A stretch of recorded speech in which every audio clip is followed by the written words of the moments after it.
Hello and welcome to another Star Wars review, and today I'm going to be reviewing The Last Jedi, and this is going to be a quick review. I am going to do a long review. Probably I'll release that tomorrow. I'll probably do that video tomorrow. That one's going to be going in depth into a lot of what happens and a lot of what I think about it. This one's going to be a really quick one. I saw the movie. This one will have spoilers though, so consider yourselves warned on all things spoilers for this video and tomorrow's video and for the movie The Last Jedi. So all things spoilers. I'm not going to try to spoil everything, but there will definitely be some spoilers in there. We have a Facebook page. It's facebook.com/ccinemareviews page. We're also on Twitter @ccinemareviews. So, yeah, definitely check the channel out. This will be a shorter video because I do want to get into a lot of it, but that will be a long video. So this is a shorter one for the people who don't like the long videos. But with that being said, let's get into it.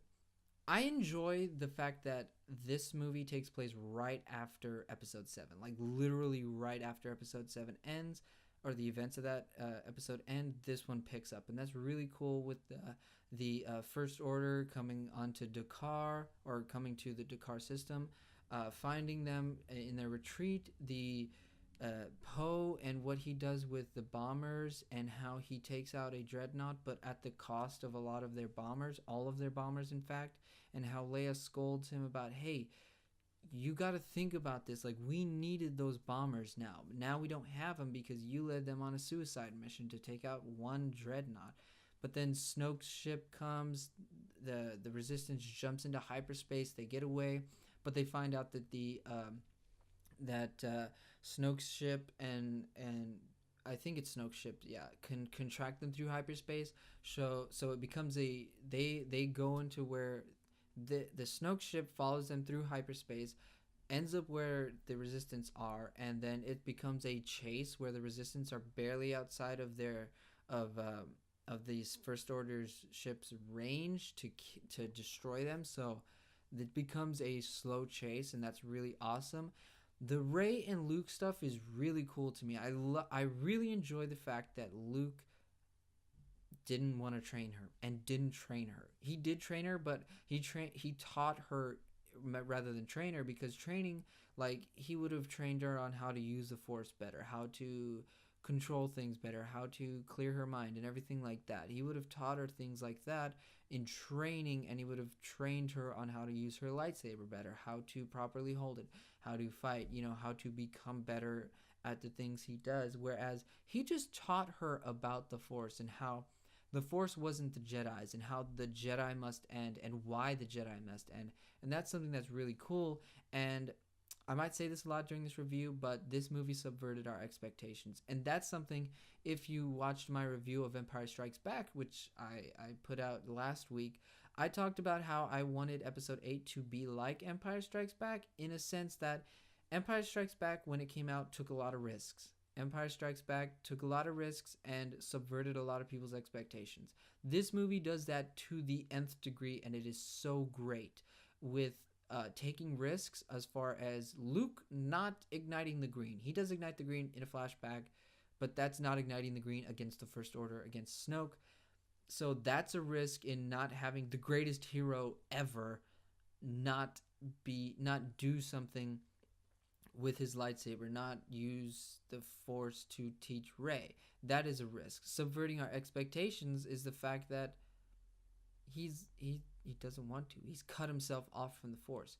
The Luke that we know from Return of the Jedi that doesn't compute, but when you understand what Ben did and what Luke did during the time in between Return of the Jedi and episode 8, 7 and 8, it makes sense. Also subverting our expectations is what Kylo Ren does. The fact that Kylo Ren killed Snoke subverted my expectations so much, because I thought that Snoke was going to teach Kylo Ren. He was going to complete his training, because in episode 7, Snoke tells Hux to bring Kylo Ren to Snoke because he has to complete Kylo Ren's training. He doesn't complete that. There's no way, because this movie picks up right after that movie. And so Kylo Ren's not fully trained. That's something I wasn't expecting. Kylo Ren kills Snoke. That's something that I was never expecting, because I expected for Snoke to be your big bad guy, to be your Palpatine, because Palpatine was the man behind Vader, pulling all the strings all the time, and he was your big bad. He was more powerful than Vader. Yes, I believe Snoke was more powerful than Kylo Ren, but it doesn't matter now because he's dead. Because he's not the big bad guy, and that was another subverting our expectations, because I thought Snoke would be the big bad guy. Nope, it's Kylo Ren. Kylo Ren's your big bad guy. Definitely did not expect that. I did not.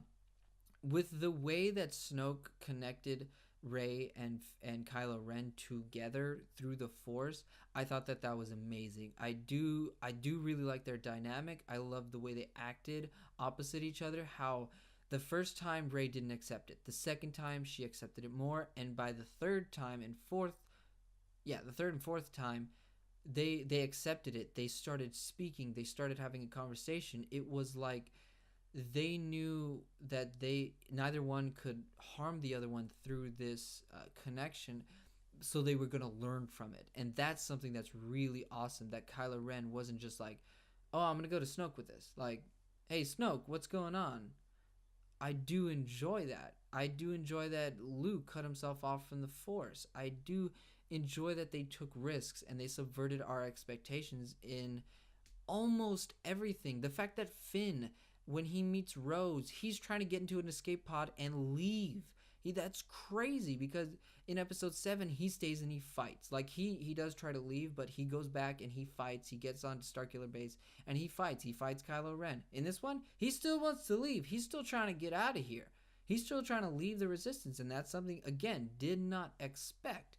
Rose being a nobody, and that is what is awesome. The fact that we do not get who Rey's parents were, the fact that they were just junkers who sold her off for some drinking money, that is awesome. That is subverting our expectations. That is showing us that Rey was a nobody, but so is Rose. And that's something that's really cool in this movie, that, hey, I'm a nobody. Like, me personally, my father's not Darth Vader. My dad's not Han Solo. I'm a nobody. My dad's not a famous person who's the vice president of the I'm not related to somebody famous. But in this movie, Rey's not related to somebody who's famous in the galaxy. She's not connected with anybody that we've seen before. Neither is Rose. We saw Rose's sister in the beginning of this movie, but she's dead now. So we have these two characters, the two these two female characters who are strong, who are heroes, but they were nobodies. So it just shows that nobodies can be special. Just like the kid in the end of this movie, you don't have to be somebody to be special. And that's really good setup for the future of this franchise. Now, Leia. Leia flying through space, honestly, is one of the coolest things and one of the most unexpected things that I thought.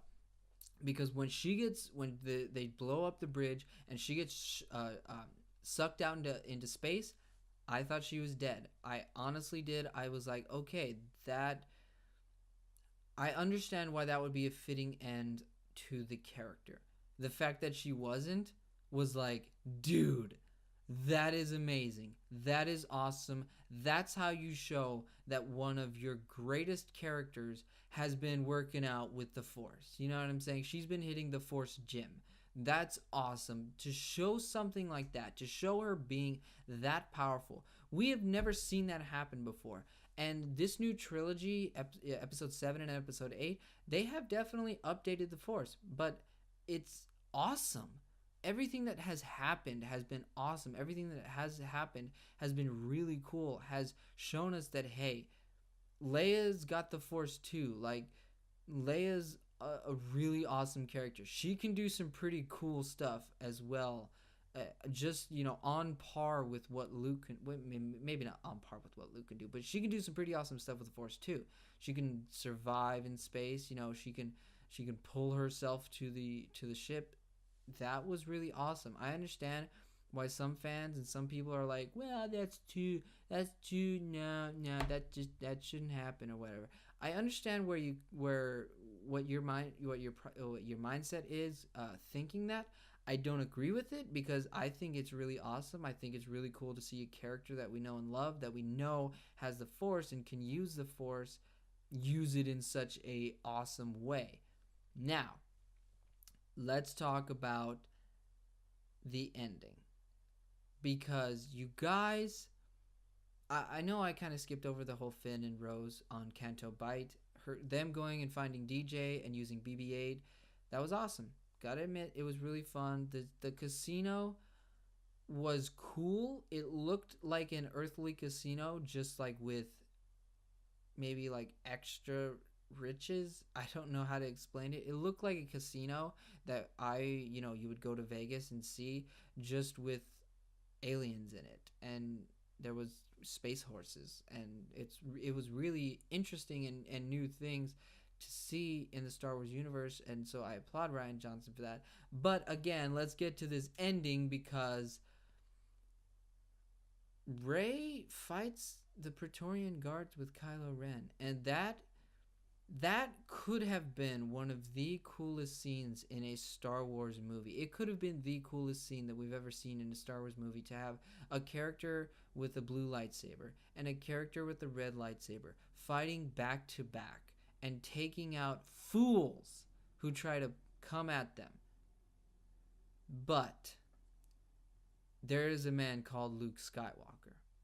And honestly, Luke Skywalker, when he goes on Crate, when he's there, when Leia's like, well, we sent out our distress beacon and nobody's come, nobody believes in the Resistance anymore, this is how we end, like this is not good.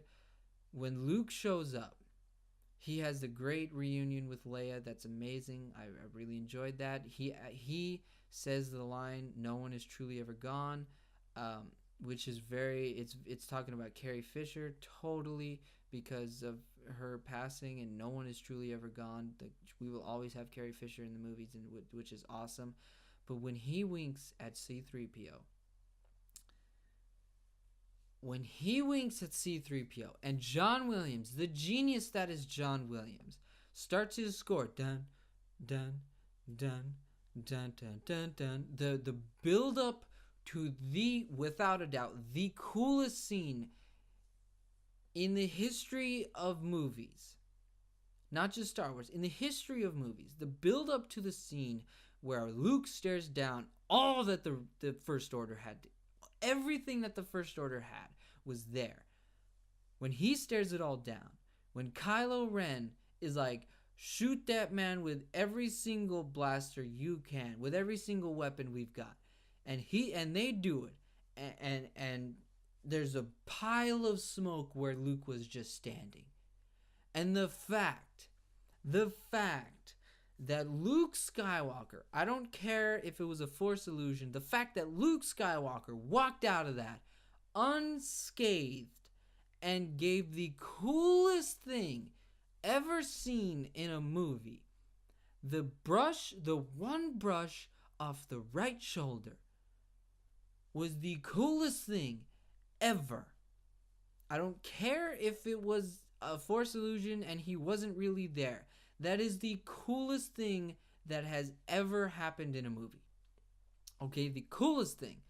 That scene, that shot, that action by Luke Skywalker was like, this man is on a level unlike anyone else as far as how awesome he is.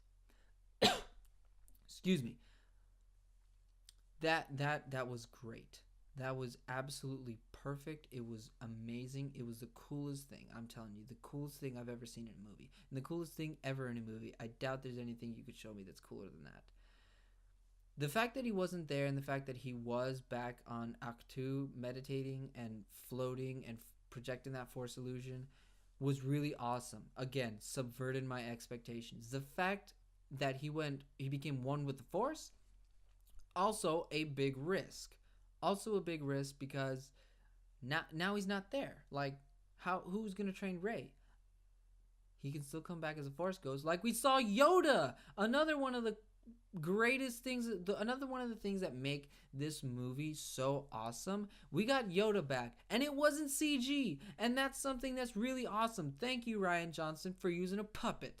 Thank you for using a puppet because that's my Yoda. Hashtag not my Yoda. Nuh-uh.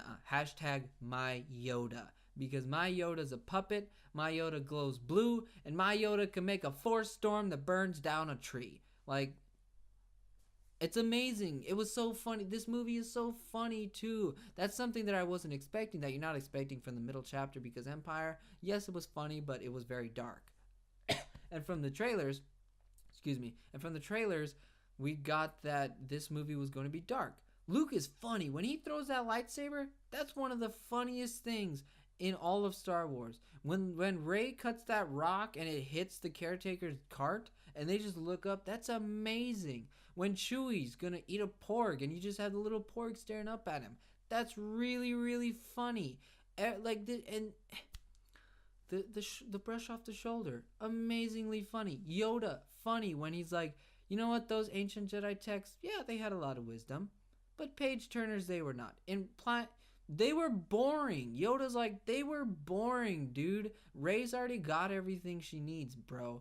Like, that is something that is really awesome. That's something that's really cool. And I really applaud Rian Johnson for taking all the risks he took, for subverting all my expectations, for giving me what I wanted even though I didn't want it, for giving me the greatest get off of me, get on my level, however you want to call it, come at me, bro. The greatest thing ever, the coolest thing ever in a movie was the brush off the shoulder. Rian Johnson, I applaud you. I think that honestly, this is the best movie that we've gotten from Star Wars since Empire Strikes Back. I wouldn't put it above Empire Strikes Back right now.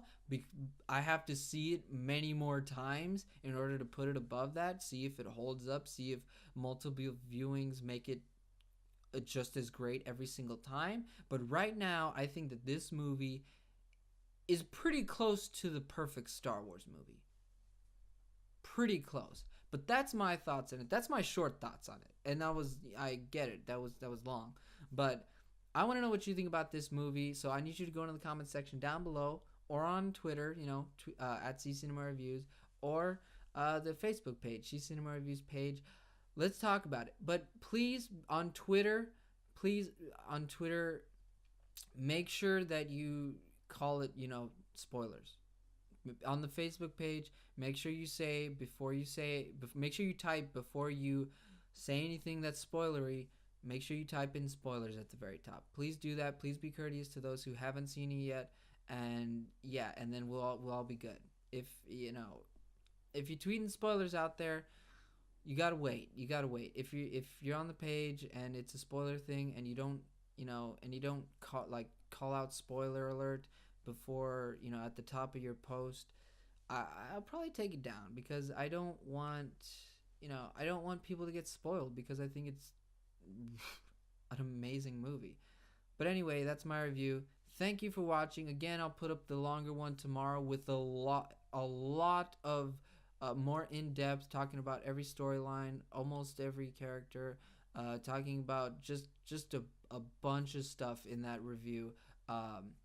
Yeah, I really want to get in depth, and I can literally not stop talking about this movie. So definitely be on the lookout for that if you want. If not, hey, you got my general view on it this video. So thank you for watching. Subscribe if you haven't already, and I'll see you next time.